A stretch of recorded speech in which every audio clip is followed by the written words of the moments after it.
out, and I went a couple times. All right, Shabbat Shalom, everyone, and Shabbat Shalom to those on Zoom. We've had the pleasure of studying this weekend and meeting Claire Davidson Bruder, who is a third-year Rabbinical student at JTS. She has been worked very hard this weekend. She taught at services last night and taught at the dinner. She gave the drash this morning. She's teaching this afternoon, and she will be back to spend another Shabbat with us at some point in the spring at a date to be named later. It's been wonderful having you with us. The bima is yours. Shabbat Shalom, Claire. Thank you. It's been so wonderful to be here. I really, really appreciate the warm welcome I've gotten from everyone. I was a little nervous actually coming out here, I'll admit, because in my mind, I hear big congregation and I think aloof congregation, impersonal congregation, and that has just absolutely been the opposite of my experience, thanks to Rabbi Kligfeld and the clergy team and also all of you. I'm sorry for this silly little title page, but I've been told I must include it. Before we take a look at our sources, no spoilers, I have a question for all of you. This morning, I talked in my Torah about our 613 mitzvot. And notably, one of those mitzvot is not be a good person. Rather, it's guideposts that we believe help us to be good people. I remember, as you might have noticed, I am 25 years old, which means that even though I'm living a very different 25th year than many, many other people in their 20s, I still have some of the hallmarks of my age. And one of those hallmarks has always been a little bit of spiritual envy and fear around the concept of death. I've always felt that Christianity gives you such a clear-cut path. Be good and go to heaven, be bad and go to hell. And I went through a period in my life where I was deeply envious of that idea of such certainty.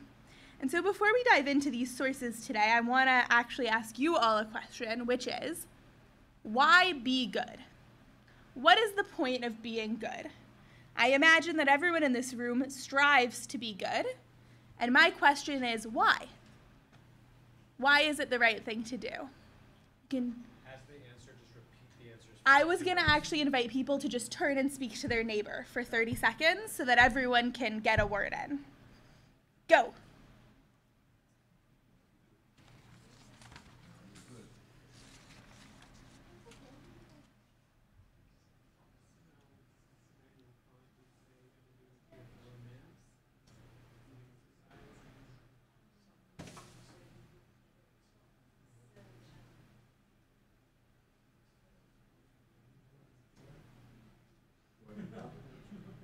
All right, folks. Why be good? Does anyone have a thought? Anybody?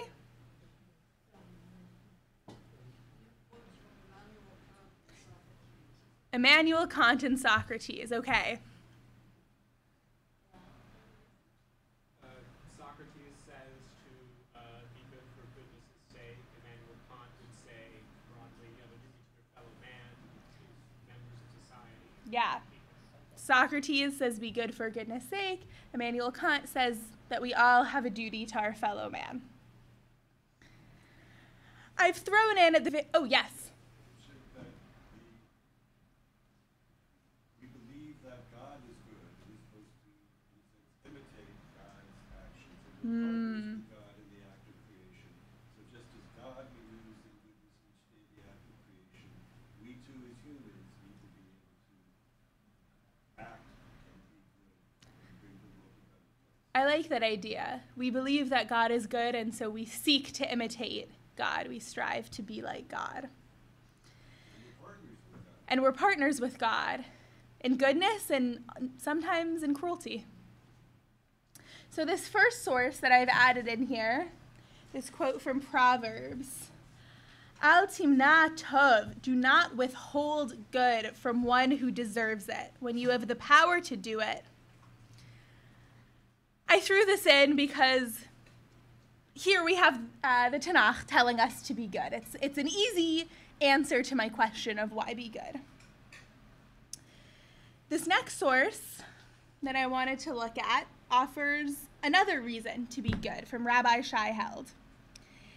I won't read the whole thing because I know we don't have a ton of time, but what Rabbi Shai Held teaches in this is that one reason to be good is because perhaps it is a prerequisite to asking for goodness from God. He writes, the only people who may truly pray for God's chesed are those who are themselves known for chesed. Only someone who embodies generosity has the right to ask the same from God. What do you make of that? Does anyone have any initial reactions?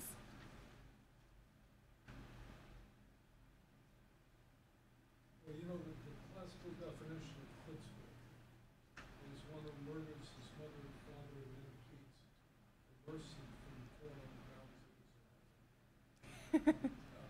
The reality is that if you are compassionate and you have a record of compassion, you then can ask for compassion.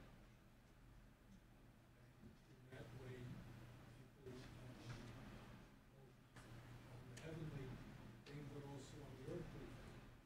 If you have a record of being compassionate, people will be compassionate to you. If you have a record of giving to other people will give to you as well. It's interesting. It kind of frames God's goodness to us in the realm of the human. What we put out into the world, we get back from the world. The compassion we show other people can be shown to us. Some other people might even refer to that as karma. That's certainly a concept that exists pretty universally. While I love Rabbi Held's writing, I have to admit that I do struggle a little bit with this text. I think that I find it intellectually interesting and in some ways a convincing argument. But personally, I really struggle to wrap my head around the idea that there's a prerequisite to asking God for anything. Some people certainly will look at me as a little bit of a pacifist hippie, a little bit of a naive youth, but I struggle with it because I truly believe that everyone deserves goodness and compassion from Hashem, despite our deeds. And so this is a piece that I struggle with a little bit for that reason.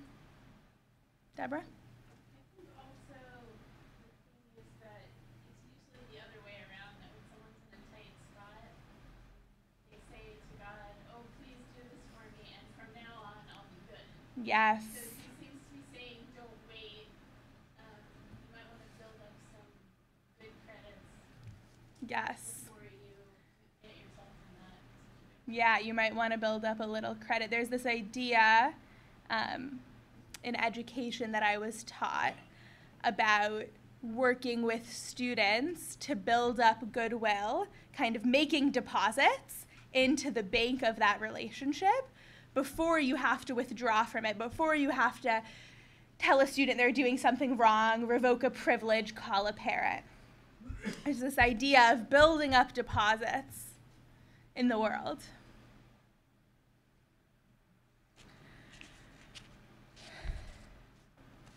So we've gotten a few different explanations about why to be good. I think that almost any explanation for why to be good is compelling. But that begs the question, then why is it so hard? One of the things that I think about when I think about how difficult it can be to be good is myself when I was a child. When I was little, whenever I got in trouble, I never had to be sent to timeout because I would run to my room and cry because I felt so deeply guilty for hurting somebody else. And yet, it's hard to stop, especially especially for kids. We see the kid who hits their sister despite the fact that they love their sister more than anything. And it's the same in adulthood. As much as we want to believe that we all in this room possess full control of ourselves, the reality is that we don't. And we all slip up sometimes. Can I invite someone to read this next text from Masachet Brachot? In English is totally acceptable. That's good. Any volunteer readers? Or maybe I should read it because of the live stream. I'm sorry, I'm a little sick of listening to my own voice after the past 24 hours. The sages taught in a baraita, a person has 2 kidneys. One advises him to do good, and one advises him to do evil. And it stands to reason that the one advising him to do good is to his right, and the one that advises him to do evil is to his left. As it is written, a wise man's understanding is at his right hand, but a fool's understanding is at his left.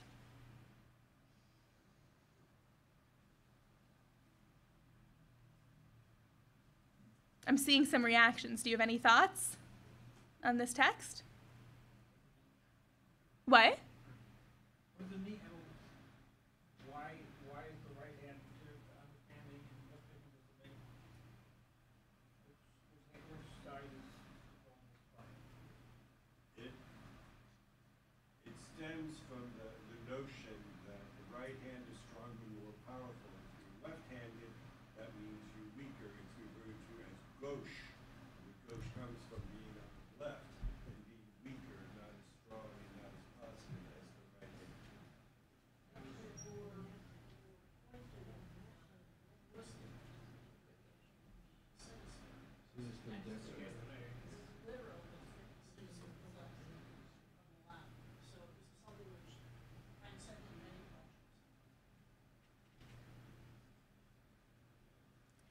I was really intrigued to find this story, this little baraita in the Gemara, because when I was growing up, I always, heard the idea of an angel on one shoulder and the devil on another, or the idea of wolves coming from Native American culture, of a good wolf and a bad wolf trying to draw you to do things. And what I love about this baraita is that it's so universal. We find it in so many different cultures.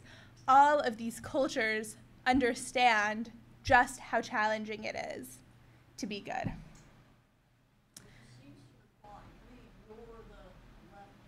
Mm-hmm.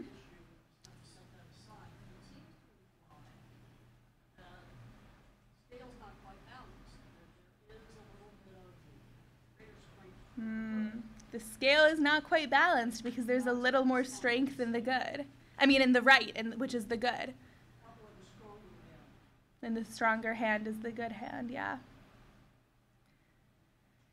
This next text that I wanted to share is actually the text that inspired me to start putting this source sheet together.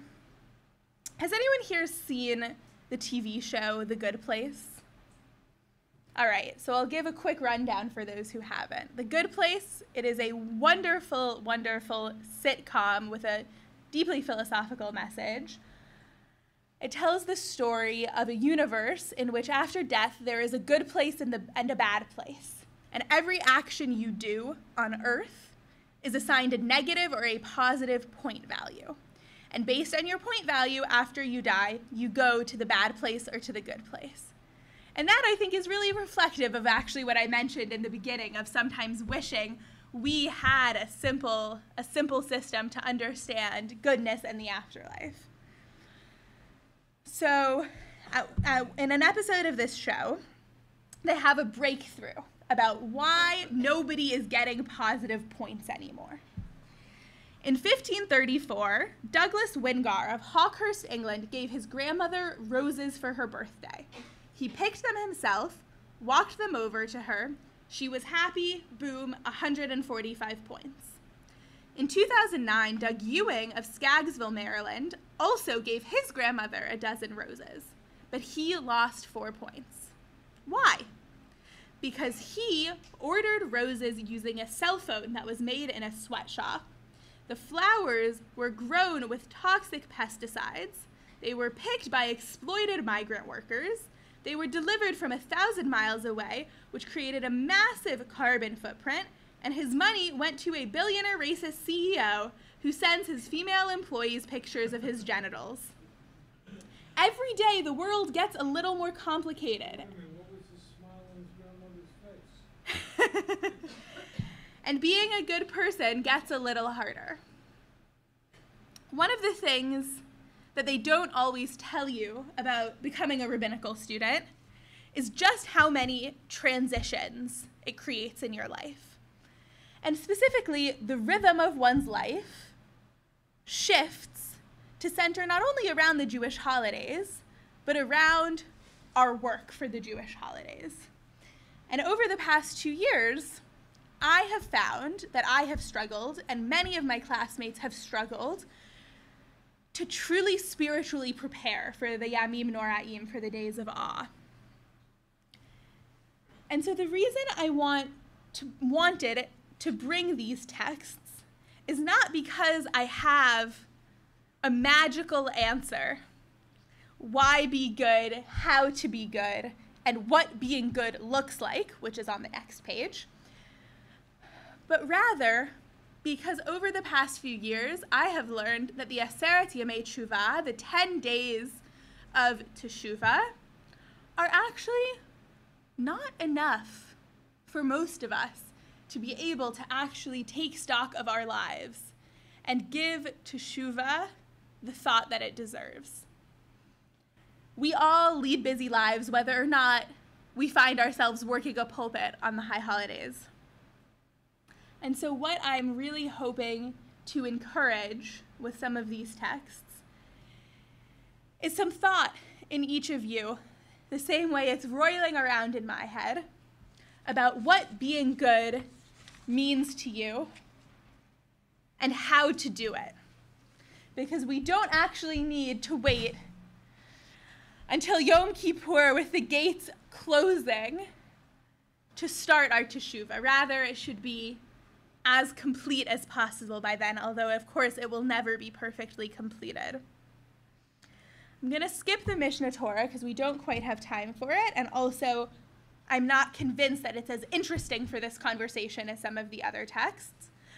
But I want to conclude with a quote from Abraham Joshua Heschel from an essay he wrote, The Meaning of This Hour. It's, I think, a somewhat lesser known essay of his. He